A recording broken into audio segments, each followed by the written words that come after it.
versículo 32. Evangelho segundo João, capítulo 16, versículo 32. Diz assim: Eis que vem a hora, e já é chegada, em que sereis dispersos, cada um para a sua casa, e me deixareis só. Contudo, não estou só, porque o Pai está comigo. Vamos ler juntos, todos? Eis que vem a hora, e já é chegada, em que sereis dispersos, cada um para a sua casa, e me deixareis só. Contudo, não estou só, porque o Pai está comigo. Amém. Queridos, conscientes dessa realidade do isolamento, como nós já falamos um pouco hoje pela manhã, na primeira parte deste versículo, conscientes da realidade do abandono, do afastamento das pessoas, como o próprio Jesus aqui diz que isso chegou até ele, por meio das pessoas mais próximas, no caso os seus discípulos. Ele diz: e me deixareis só. E também chegou a vários outros servos do Senhor no decorrer de toda a história bíblica. O abandono, a solidão, o afastamento, o isolamento chegou a homens como o apóstolo Paulo, a homens como Elias, a homens como Jefité e tantos outros que foram isolados e afastados em sua vida. Então a solidão é uma dura realidade, mas também é uma dura realidade para quem é isolado, quem é deixado de lado, abandonado, e também para outra parte que abandona, que se isola. Ambos acabam sofrendo nesse conjunto chamado de solidão, de abandono. E a solidão, ela pode nesse momento estar sufocando alguém. Ela está sufocando alguém. Ela está sufocando alguém muito próximo de nós. Às vezes é alguém do quarto ao lado. Às vezes é dentro do próprio quarto que tem alguém sendo sufocado pela solidão. Às vezes a gente pensa que tem que estar no meio de muita gente, mas ela está presente, como nós vimos hoje pela manhã, em meio à multidão, em meio a grupos de pessoas, em meio até à congregação. É possível entrar dentro de um templo, de uma igreja, da nossa igreja, e sair da mesma forma, se sentindo só. Assim nós encontramos Jesus: e me deixareis só, e me abandonarei, dispersareis. A solidão, ela não acompanha só quem está desacompanhado. A solidão, ela está entre os grupos de igreja, de escola, entre os grupos de trabalho, entre os vizinhos, ela está nos condomínios. A solidão está em todo lugar. Essa é uma grande realidade. E conscientes então de que a vontade divina para a minha vida e para a sua vida, na verdade para todo homem, não é a solidão. Deus nos criou para vivermos em comunhão com Ele, com os irmãos, uns com os outros. Mas então nós percebemos que essa solidão é uma oposição à palavra de Deus, à vontade de Deus, ao plano de Deus, e tem gerado muitas angústias e tristezas nos corações dos homens. E por isso nós precisamos aprender a lidar com ela, de uma forma distinta como cristãos, de uma forma distinta do que as pessoas não crentes lidam. Todos somos afetados por ela. Crentes e não crentes sofrem diariamente, ou muitas das vezes temporária ou longamente, com a solidão. E é preciso então aprender a lidar de uma forma diferenciada. Nem todos lidam da mesma forma com esse problema. Muitos buscam vencer este mal, por exemplo, embriagando-se, afogando as mágoas, afogando a solidão. Nem muitos cantam, vou afogar minha solidão na bebida, ou então na relação sexual lícita ou ilícita, como vimos hoje pela manhã. Muitos vão buscar essas coisas que não preenchem o ser humano, que não suprem a necessidade de um vazio que há no homem como um todo.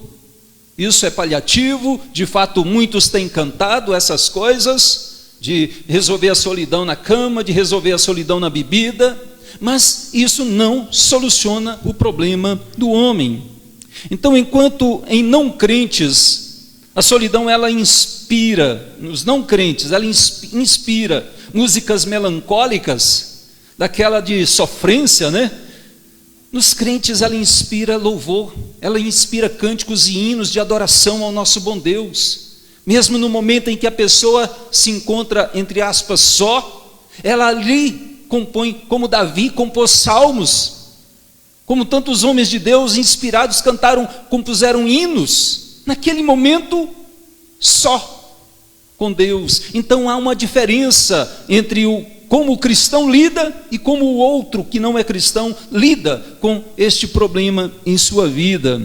E essa segunda mensagem, nessa segunda parte do versículo, tem como propósito ampliar de fato a nossa visão, a nossa perspectiva acerca deste assunto e também buscar uma melhor forma, a melhor forma, não é uma, a melhor forma de lidar com esse problema.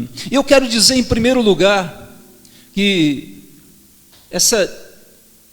nessa solidão que o cristão lida e ele pode vencê-la, nela há um contudo.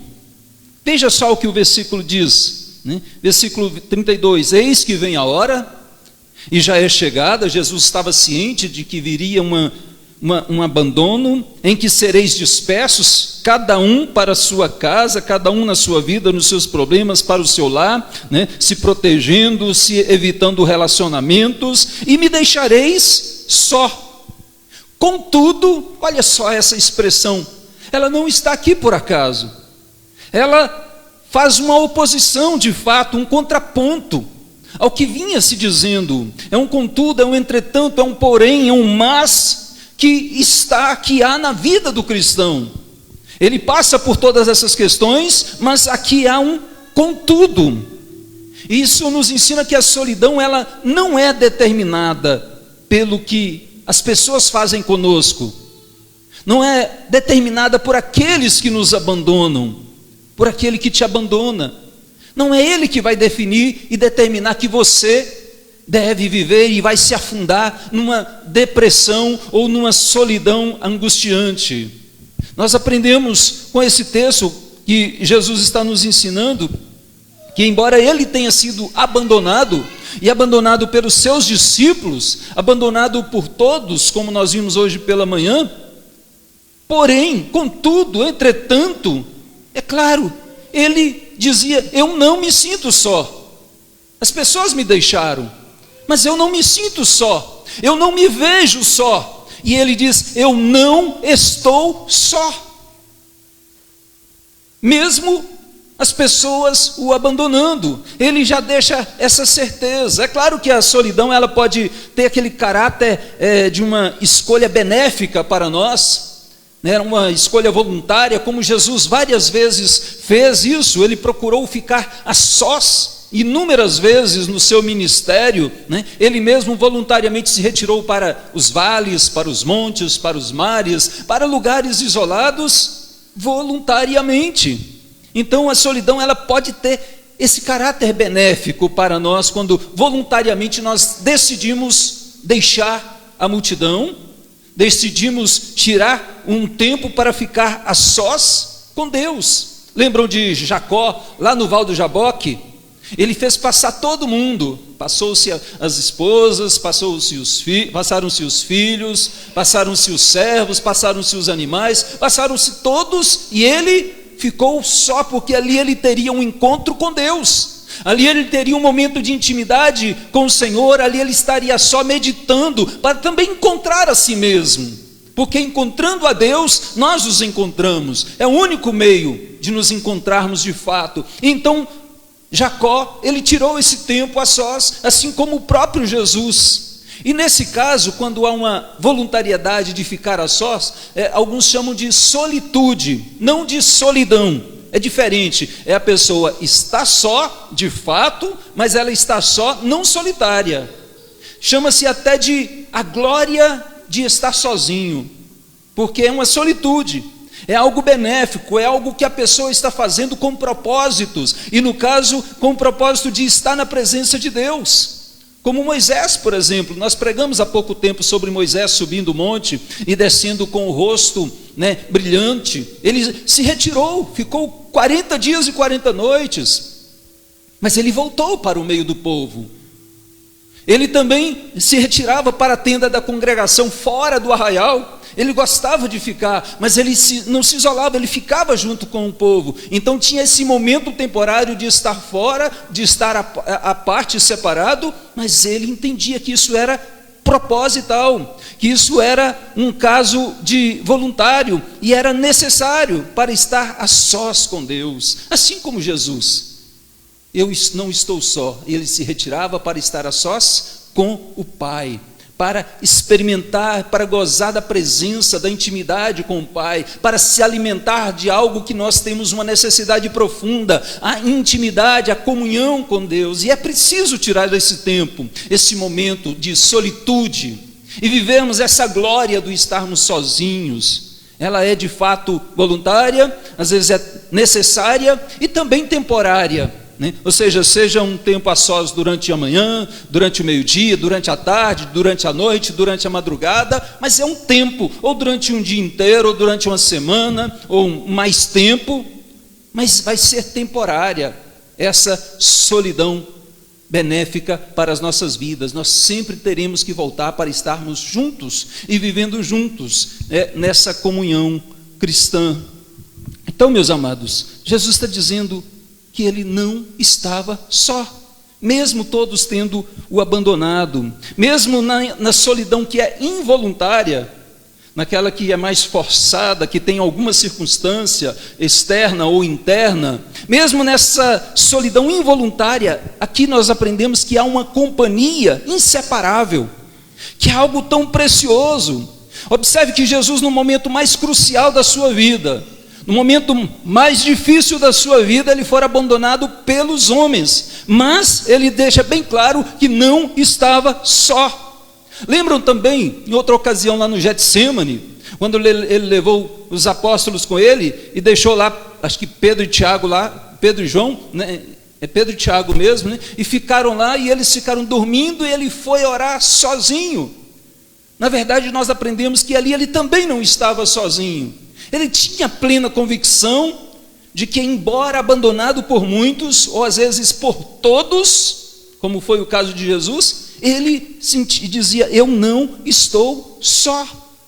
O cristão fiel a Deus, ele não será, por exemplo, bem-vindo às rodas dos escarnecedores, como diz o Salmo 1, Ele não vai ser bem-vindo também no caminho dos pecadores. Muitas vezes ele vai ser isolado por esse aspecto, porque ele se diferencia no aspecto moral, num princípio cristão, num princípio de Deus, da palavra de Deus. Então muitas vezes ele, quando ele é fiel, ele vai ser isolado de alguma forma. E muitos têm sentido esse aspecto, e alguns são até perseguidos por causa da sua fé, principalmente quando eles confrontam as atitudes de escarnecer, as atitudes de pecados. Muitos não suportam isso, não aceitam, e o crente fiel acaba se ficando de lado. Amados, nós aprendemos com esse texto que Jesus, ele foi vencedor de tudo, da pior ou da maior da solidão. Eu chamo aqui da plena dor da solidão, ou melhor, plena dor da solidão plena. Eu estou querendo encher para a gente compreender um pouquinho o que Jesus vivenciou, quando ele foi abandonado por todos, a plena dor da solidão plena. Ou seja, ninguém sofreu isso como ele. Na realidade, ninguém sofreu esse tipo de abandono, esse tipo de dor, esse tipo de sofrimento. Ele foi o único a sofrê-la, e isso ainda de uma forma voluntária, de uma forma necessária e temporária também. Teve um prazo para isso. Houve um momento muito difícil em que Jesus estava completamente só. Eu não estou falando quando Judas o traiu, Pedro o negou, e todos o abandonaram. Não estou falando deste momento de um modo especial. Estou falando quando os nossos pecados caíram sobre ele ali na cruz do Calvário. Neste momento, quando todos os nossos pecados, as nossas iniquidades, as nossas dores, todo o castigo que era para nós estava sobre os ombros de Cristo. Naquele momento difícil, ali ele estava completamente só. Nenhum anjo, como lá no Getsemane, estava com ele no momento mais difícil em que ele transpirava sangue, mas ali na cruz não tinha nenhum anjo. Nenhum discípulo pecador estava ali com ele na cruz, não tinha e não podia estar e não resolveria estar. Nem a sua mãe Maria, que tanto o acompanhou, que tanto estava com ele, estava ali perto da cruz, não estava na cruz. Somente Jesus de fato tomou esse peso, essa dor sobre si, e naquele momento ele ficou completamente isolado, na realidade abandonado por todos, inclusive pelo Pai. Eli lama sabachthani, Deus meu, por que me desamparaste? Ou por que me abandonaste? A realidade é que naquele momento, quando todos os nossos pecados estavam sobre Cristo, ele estava plenamente só e sofreu plenamente a dor dos nossos pecados. Então nós entendemos que nada disso foi por acaso. Ali Jesus sofreu a maior dor, a plena dor da solidão plena, e só ele o fez isso. Ali ele não sofreu pelos seus pecados pessoais, porque ele não tinha nenhum pecado. Ele sofreu pelos nossos pecados, pelos pecados de todos os que nele creem, ou vierem a crer ainda no futuro. Ali ele venceu as aflições, ali ele venceu o mundo, ali ele venceu a solidão de uma forma poderosa e definitiva. Ele fez tudo isso para mim e para você, para que eu e você nunca mais estivéssemos sós, para que eu e você tivéssemos sempre essa companhia, nunca ausente.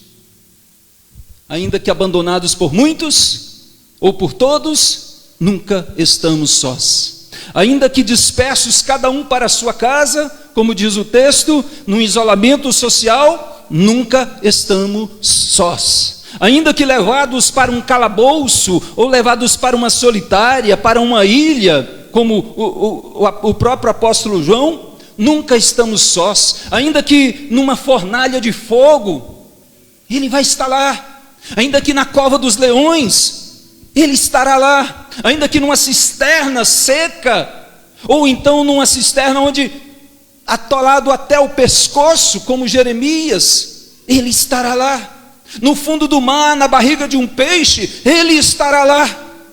Então nós podemos ter essa plena convicção de que nunca estamos sós.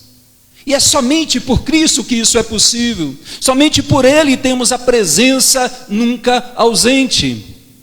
É interessante que se retirar o Wi-Fi de algumas pessoas nos nossos dias, né?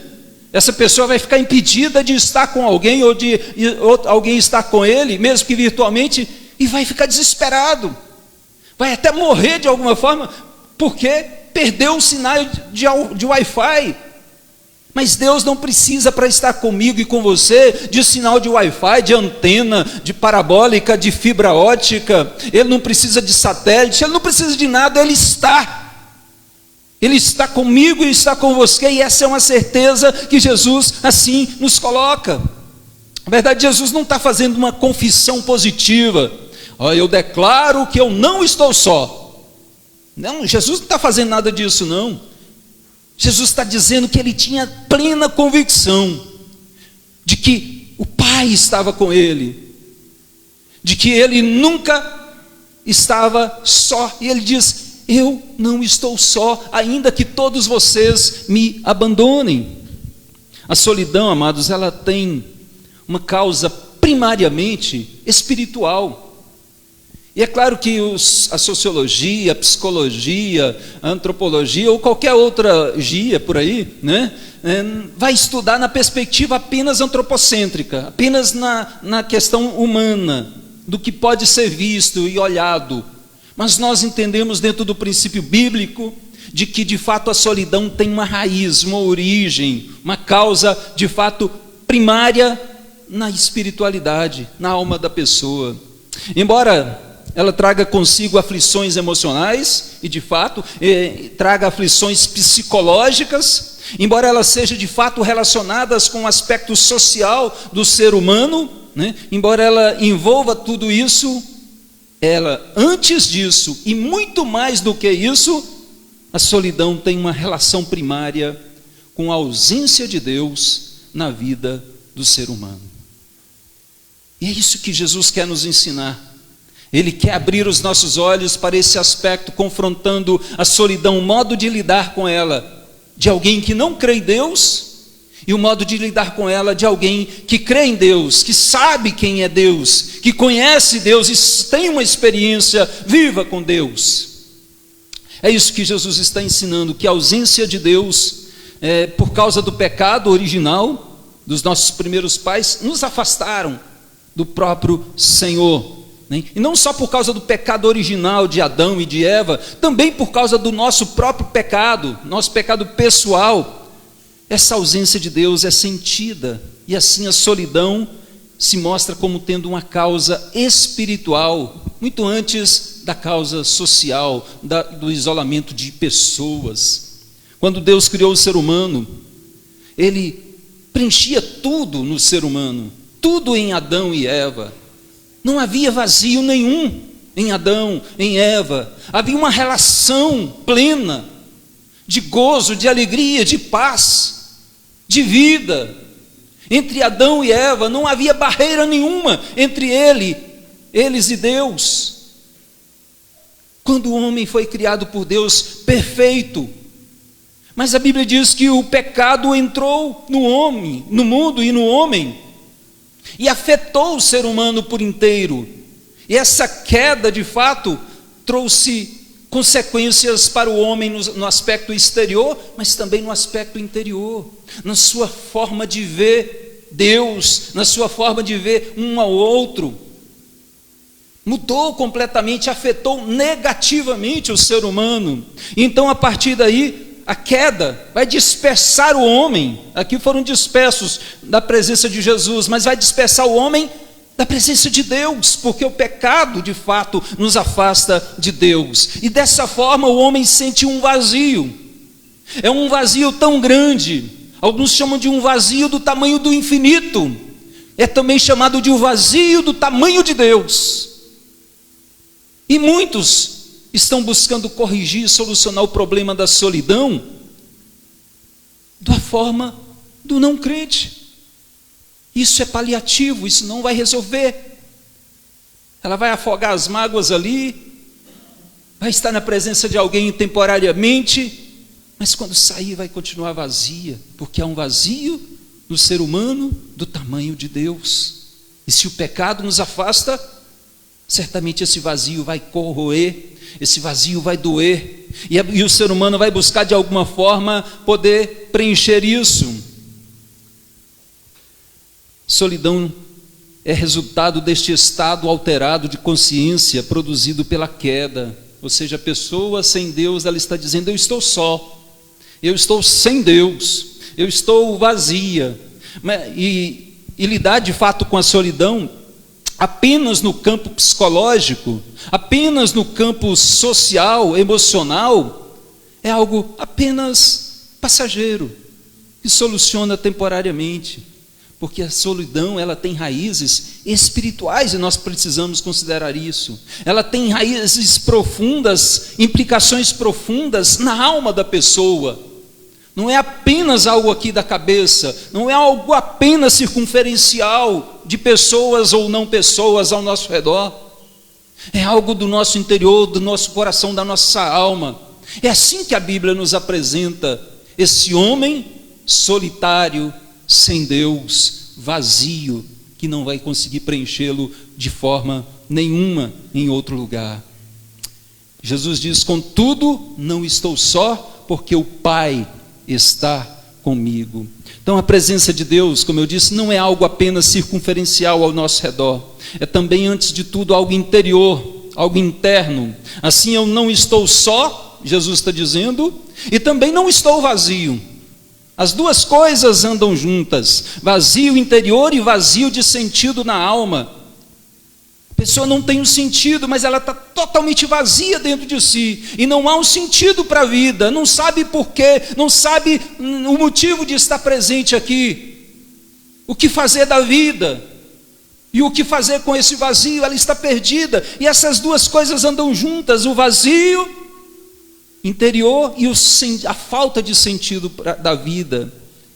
E isso é trágico e doloroso para o ser humano, e o torna solitário e vazio. E Jesus está dizendo, eu não estou só, eu não tenho esse vazio dentro de mim. Ele está dizendo que a minha encarnação, Jesus está dizendo, a minha vida, a minha morte tem sentido, tem propósito, não foi por acaso. Faz sentido para a vida, para a salvação, para a glória de Deus. Então Jesus entendia quando ele estava falando, eu não estou só, que a vida dele tinha todo o sentido, todo o seu ministério aqui na terra tinha um propósito definido e queria ser consumado conforme a vontade do próprio Deus. Então, meu amado, a cura para a solidão existencial é entender o sentido da nossa existência. Por que você está aqui?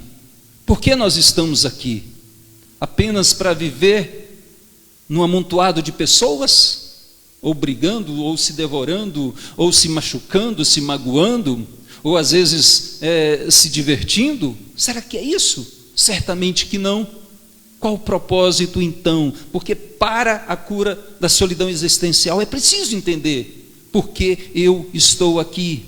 E essa certeza, ela mudará o nosso modo de ver, vai mudar o nosso modo de sentir, vai mudar o nosso modo de reagir diante de todas as aflições ou das diversas ausências de pessoas ao nosso redor. E mesmo estando ausentes as pessoas, nós não estamos sós, vamos ter essa plena convicção. Então, se por um lado as coisas são perdidas, né? As coisas são perdidas, são roubadas, são quebradas, são destruídas, e pessoas também podem nos abandonar, podem nos magoar, podem nos rejeitar, podem nos trair. Isso acontece entre nós, isso é uma realidade, por um lado, mas por outro, há uma presença que nunca é ausente, é aquela que só podemos encontrar em Deus, é aquela que só podemos encontrar em seu Filho Jesus Cristo, aquele que sofreu tudo isso, que carregou sobre si as dores pelos nossos pecados e experimentou a solidão plena, da dor plena daquela solidão, para que eu e você não a sofrêssemos mais, para que eu e você entendêssemos e confiássemos de que Ele não nos deixa, Ele está conosco, Ele mesmo prometeu, eis que estarei convosco todos os dias, até a consumação dos séculos. Ou seja, Ele também diz, não vos deixarei só, eu vou, eu volto. Ele sempre mostrando, e se eu for e eu vou deixar um outro consolador. E é isso que ele vai falar aqui no capítulo 16, no capítulo 14. Eu vou preparar um lugar para vocês, mas eu não vos deixarei só e não vos deixarei órfãos. Amados, essa foi a certeza de Jesus. Essa também foi a certeza de Davi, quando ele compôs o salmo mais conhecido da história, Salmo 23, e um versículo também que todos nós sabemos de cor, né? O versículo 4 que diz, ainda que eu ande pelo vale da sombra da morte, não temerei mal algum ou mal nenhum, porque tu estás comigo. Eu não estou só, é no vale da sombra da morte, é em meio às perseguições, é em meio às angústias, é em meio aos abandonos, ainda que sozinho pelas pessoas, mas não sozinho por causa da presença de Deus. Essa era a certeza de Davi. E há alguma coisa melhor e mais poderosa para curar a solidão do que essa certeza? A certeza e a compreensão de que Deus está conosco. Mais do que isso, Deus habita em nós. A Bíblia diz que nós temos o Espírito Santo como penhor, dado até ao dia do resgate, ou seja, Ele nunca vai nos abandonar, Até quando nós formos resgatados aqui, nós vamos ter o Espírito Santo em nossas vidas. Não é algo passageiro, provisório, temporário, não. É até o dia do resgate, até o fim de fato. Então nós podemos ter esse descanso, esse conforto, esse consolo para a nossa vida. Se o Senhor está comigo, eu não estou só. Não serei abatido, abalado, angustiado pela solidão.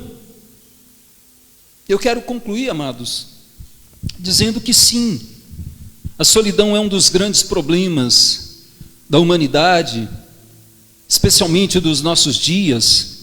E sim, precisamos lidar pessoalmente com ela, socialmente com a solidão, porque há muita gente abandonada, muita gente se sentindo só ao nosso redor. Precisamos de fato observar e estar atento. Foi isso que nós observamos pela manhã na mensagem.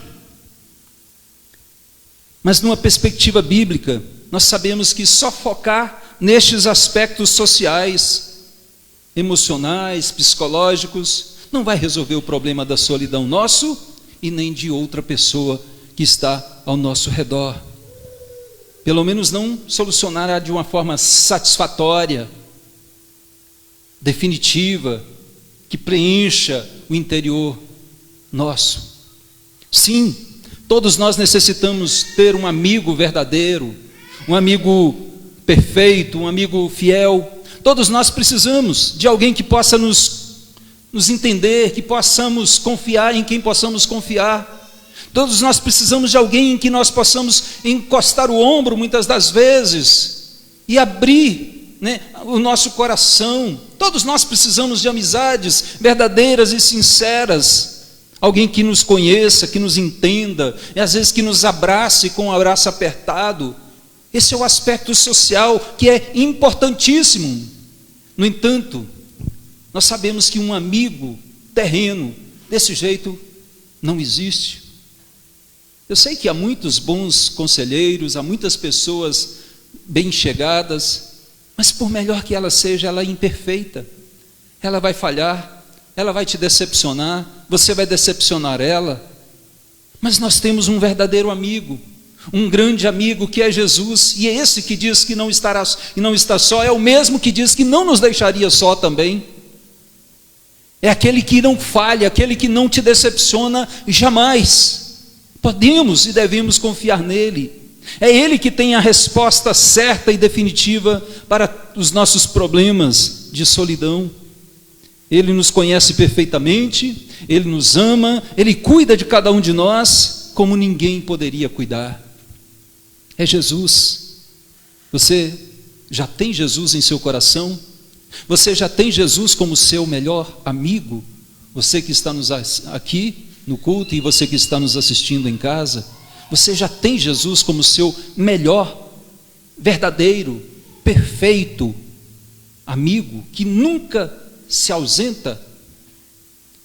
É o momento de abrir o coração e se render a Ele e confessá-lo como seu único Senhor e Salvador. Essas não são teorias, mas certezas baseadas na promessa de Deus, baseadas no que Deus diz e no que Jesus prometeu, e nós podemos ter certeza porque Ele não mente, Ele não falha, Ele é fiel, Ele não muda. Então Ele prometeu e Ele está conosco sim. E é maravilhoso nós sabermos e gozarmos dessa presença santa de Deus, tirarmos tempo a sós para estar com Ele e gozarmos dessa intimidade. Vale a pena, é muito valioso isso. Não desperdice a sua vida vivendo na solidão, no isolamento, não apenas social, mas também um isolamento espiritual. Sim, a companhia humana ela tem muito valor, um imenso valor, mas ela é pobre se comparada à comunhão com Deus. A comunhão entre irmãos é essencial e nós vimos que Deus não nos criou para vivermos sós, mas é preciso estar em plena comunhão também com o nosso Senhor, e isso só é possível através de Jesus Cristo. Sim, nós precisamos, independentemente do quanto nós temos de relacionamento em nossa vida com o nosso semelhante, buscar aquilo que é mais vital, que é mais importante para mim e para você, que é a relação, um relacionamento com o próprio Pai, com o próprio Deus. E é em Jesus, é nele que a nossa relação com o próximo vai ter sentido real e duradouro. Muitas amizades, muitas relações entre as pessoas se rompem, justamente porque já se rompeu com Deus.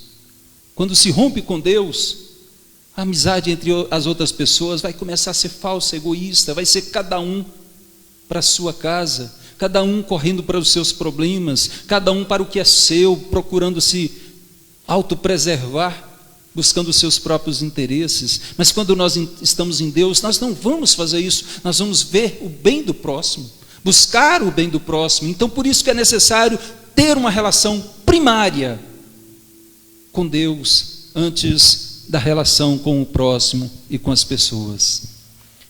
Experimente a presença nunca ausente, onde o Senhor está, nunca nos sentiremos sós. E Deus está, como nós bem conhecemos e sabemos, em toda parte. Não há um lugar sequer onde Ele não possa estar. Clamamos aqui, oramos aqui, e Ele está aqui no nosso meio. Outro irmão está lá na China, no Japão, no Oriente Médio, na África, e Ele está presente. É esse Deus que nós cremos e devemos buscar. Abra os olhos espirituais para perceber e saber lidar com a solidão. Abra os olhos espirituais e reconheça a presença de Deus. Busque a presença do Senhor. Eu quero só dizer, não fique apegado, viciado no celular, apenas nas amizades virtuais. Tire tempo, deixe de lado, isso tem um local, tem um momento certo, aproveite quando for. Não fique só ligado na televisão, no joguinho. Tire tempo para Deus, busque a Deus. Faça como Moisés, como Jesus, tire um tempo para estar a sós com o Senhor beneficamente. Mas volte-se para viver na comunhão com os irmãos, volte a congregar, volte a buscar espiritualmente lendo a palavra de Deus, a orar na sua vida, a orar em casa, a orar na igreja, orar virtualmente, orar presencialmente. Tire tempo para alimentar a sua vida espiritual e você nunca mais vai se sentir só, ainda que não esteja cercado de pessoas como Jesus nesse momento. Que Deus nos abençoe, em nome de Jesus. Baixe a sua cabeça, meus queridos, vamos orar.